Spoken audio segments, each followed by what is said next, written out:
Welcome back جی. Long march حقیقی آزادی مارچ، اور یہ لانگ مارچ جو کہ اب کافی سلو مارچ میں تبدیل ہو چکا ہے اور نہیں پتہ لگ رہا کہ منزل پر کب پہنچنا ہے. بہرحال منزل پر پہنچنے کے حوالے سے جو ہے وہ اسٹریٹجی یقیناً ادھر بھی بنا لی ہوگی، سامنے والوں نے بھی بنا لی ہوگی، اور عدالت کی طرف سے بھی جو کچھ ریمارکس ہیں وہ ہمارے سامنے ہیں. جی عدالت کوئی مقام تجویز نہیں کر سکتی، اگر جلسے کی اجازت دیں گے تو یقینی اس چیز کو بنائیں گے کہ سڑکیں جو ہیں وہ بلاک نہ ہوں. یہ کہنا ہے اسلام آباد ہائی کورٹ کا، اور سپریم کورٹ نے کہا ہے جی کہ لانگ مارچ کے دوران عمران خان کو قانون پر عمل کرنے کی ہدایت جو ہے وہ ان کی طرف سے کی گئی ہے. کیا منظر نامہ ہوگا بخاری صاحب؟ ایک تو جب وہ پہنچے گا اس کے اوپر بھی ہم بات کریں گے، لیکن ابھی جو مارچ چل رہا ہے اس کی میرے خیال میں اس طریقے سے جو وہ کہتے ہیں نا کہ ایک اس کی ایک ہیبت ہے جو تاریخ کرنے کی کوشش کی تھی خان صاحب نے، ان کی ایبسنس میں شاید اس طرح سے نہیں رہی ہے. تو کیا لگ رہا ہے آپ کو؟ کتنا مشکل ہو رہا ہے آپ کو یہ کہنا. آپ دیکھیں اینی وے دیکھیں جناب، آپ نے بالکل ٹھیک کہا. آپ نے کہا کہ لانگ مارچ ہے کہ سلو مارچ ہے. میں اس کو تھوڑا سا اور کہوں کہ اگر اس وقت دیکھیں، اگر آپ اس کا انالیٹیکل جائزہ لیں تو یہ جو ہے یہ لانگ مارچ ہے ورک فرام ہوم. اچھا، خان صاحب جس نے اس کو لیڈ کرنا تھا، جس نے اس کے ساتھ ساتھ چلنا تھا، وہ گھر بیٹھے ہیں اس لیے کہ ان کے اوپر حملہ ہوا، وہ زخمی ہوئے. کوئی دو رائے اس کے بارے میں نہیں ہے، لیکن اب وہ جلسوں سے خطاب کر رہے ہیں لنک کے تھرو. لیکن ایونچولی تو پہنچنا ہے وہ. آئیے میں عرض کرتا چلوں نا اس کا نقصان کیا ہو رہا ہے. ایک تو ان کی غیر موجودگی میں اس لانگ مارچ میں جو ٹکڑیوں میں ہے، اب کہیں فیصل آباد میں ہے، کہیں چکوال میں ہے، کہیں یعنی خوشاب میں ہے، اس میں وہ ڈسپلن مینٹین نہیں ہو پا رہا جو خان صاحب کی موجودگی میں ہوتا ہے. جیسا ہم نے دیکھا فیصل آباد میں بھی ڈنڈے چلے آپس میں، اور پھر چکوال میں بھی جھگڑا ہوا. خان صاحب کی تقریر سے تھوڑا سا پہلے ہوا جھگڑا.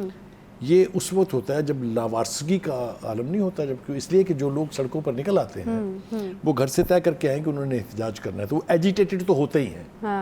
اور پھر جب ان کی مرضی کے خلاف کوئی کام ہوتا ہے تو پھر وہ یعنی پھٹ پڑتے ہیں.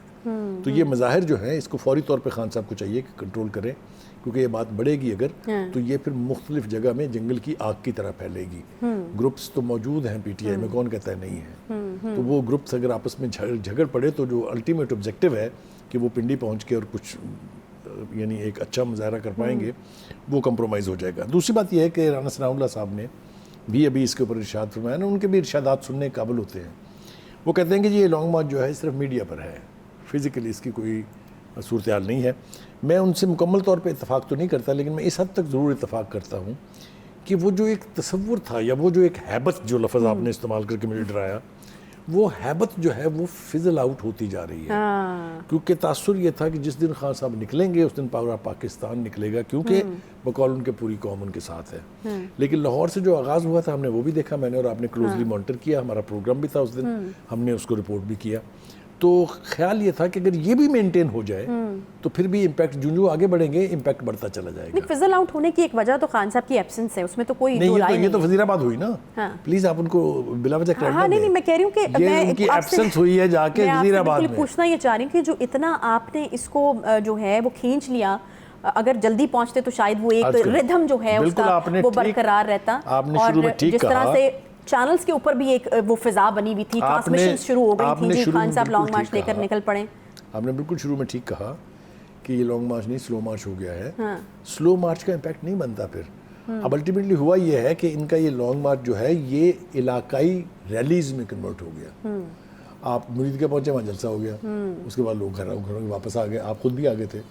اس کے بعد آپ آگے چلے کاموں کی میں جلسہ ہوا، لوگ آئے، آپ کو دیکھا، کیونکہ فین فالوئنگ ہے آپ کی، بے پناہ آپ کا کلٹ ہے.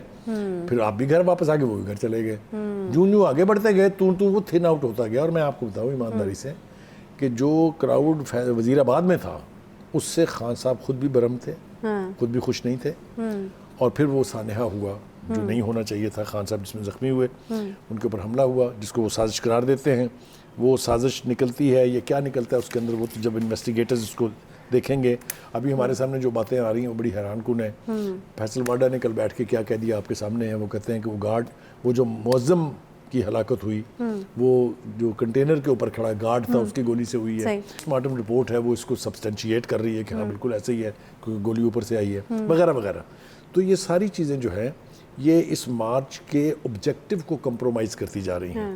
لیکن جب یہ شروع ہوا تھا تب سے لے کے اور اب تک بھی یہ مارچ ایک خاص ڈیٹ کے ساتھ منسلک ہے، اور اس ڈیٹ کے ساتھ ساتھ آگے بڑھتا چلا جا رہا ہے. آگے بات وہیں سے جہاں سے ہم نے شو کا آغاز کیا تھا. ایگزیکٹلی. تو آپ نے بالکل ٹھیک کہا تھا اس میں بھی. تو وہ ڈیٹ ہے 29 نومبر، آپ کو بھی پتہ ہے، مجھے بھی پتہ ہے، اس کا تعلق ہے آرمی چیف، نئے آرمی چیف کی تعیناتی سے۔ اچھا، میرے خیال سے خان صاحب ہو جاتی ہے، نام اناؤنس ہو جاتا ہے، تو پھر اس لانگ مارچ کا کیا پھر بنے گا؟ خان صاحب کو بیٹھ کے سوچنا پڑے گا اور اپنے مشیروں سے مشورہ کرنا پڑے گا کہ اب آپ اس کو کال آف کیسے کریں۔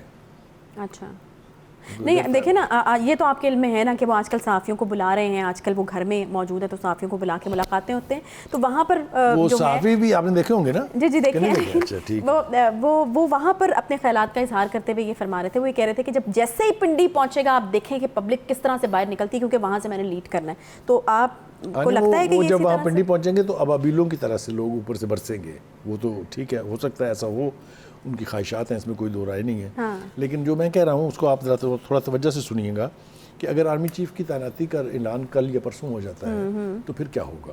ابھی اس وقت صورتحال یہ ہے کہ ہمیں یہ بتایا جا رہا ہے پارٹی کی طرف سے کہ جی کل عمران خان صاحب یہ اعلان فرمائیں گے کہ کس تاریخ کو ہم نے پنڈی پہنچنا ہے۔ ٹھیک ہے، پہلی بات تو یہ ہے کہ یہ چینج ہوئی ڈیسٹینیشن، اگر آپ کو یاد ہو، اٹ واز اے مارچ آن اسلام آباد، ٹھیک ہے نا، یہی کہا گیا کہ اسلام آباد پر اکائیاں چڑھائی کر رہی ہیں، عمران خان چڑھائی کرنے دو رہے ہیں، تو یہ سڈنلی شفٹ ہوا۔ یہ شفٹ اس وقت ہوا جب یہ یقین ہو گیا کہ ان کی مرضی کا آرمی چیف بننے نہیں جا رہا۔ اچھا، ٹھیک ہے، تو ڈیسٹینیشن ہوگی پنڈی۔ اب ان کی جس رفتار سے وہ آگے بڑھ رہے ہیں، ایسے لگتا ہے کہ کوئی دور سے بیٹھ کر انہیں کہتا ہے 2 میل اگے آ جاؤ، 4 میل اور اگے آ جاؤ، اور اگر یہ ہو رہا ہے اچھا، تو پھر اس کی فیٹ مجھے خان صاحب کی مرضی کے مطابق ہوتی دکھائی نہیں دیتی۔ پھر اس کی فیٹ جو ہے کہ یہ فضل آؤٹ ہوگا۔ اگر آپ کو 2014 کا دھرنا یاد ہو، ایک بہت ہی بڑا سانحہ ہوا تھا اے پی سی کا، اگر وہ نہیں ہوتا تو خان صاحب اس مخمصے کا شکار تھے کہ کس طریقے سے اس کو ختم کیا جائے۔ ہماری دعا نہیں ہے یہ، بالکل ہم چاہتے نہیں ہیں کہ ایسا ہو، لیکن خان صاحب کو اپنی حکمت عملی تیار کرنی پڑے گی، کیونکہ اگر کل یا پرسوں آرمی چیف کا اعلان ہونے جا رہا ہے تو پھر یہ بے ایمانی ہو جائے گا، اس لیے کہ 2 چیزوں سے یہ منسلک تھا۔ ہم نے پہلے بھی اپنے پروگرام میں کہا تھا کہ یہ کہا جاتا ہے کہ ایک جو MBS کی وزٹ تھی وہ تو اب نہیں ہو رہی نا، جی وہ تو وجہ ہی ختم ہو گئی، ٹھیک ہے، اور دوسرا جو ہے آرمی چیف کی تعیناتی، اگر یہ بھی ہو جاتی ہے، اس کا اعلان بھی ہو جاتا ہے، تو پھر یہ سمجھیں یہ معاملہ جو ہے یہ ٹھنڈا پڑ جائے گا اور ان کو واپس آنا پڑے گا۔ اب دیکھنا یہ ہے کہ خان صاحب اس سے پہلے کون سا ٹرمپ کارڈ چلاتے ہیں، ترپ کا پتہ چلاتے ہیں جس سے صورتحال یہ اکثر بدل جائے۔ بظاہر مجھے ایسا ہوتا دکھائی نہیں دیتا۔ یعنی ابھی ساری جو ہے وہ قیاس رائیاں ہی ہیں، آنے والے دن جو ہیں وہ ایکچولی یہ بتائیں گے کہ کیا ہونے جا رہا ہے، کون سا نام سامنے آ رہا ہے، اور وہ ہو جانے کے بعد پھر جو سیاسی منظرنامہ ہے وہ کیسا دکھتا ہے، وہ بالکل یکسر مختلف بھی ہو سکتا ہے، تو یہ آنے والے دنوں میں ہمیں پتہ چلے گا۔ اس کے ساتھ ہی پروگرام کا وقت آج یہیں پر ختم ہوتا ہے، آپ سے انشاءاللہ کل ملاقات ہوگی، خیال رکھیے اپنا، اللہ حافظ۔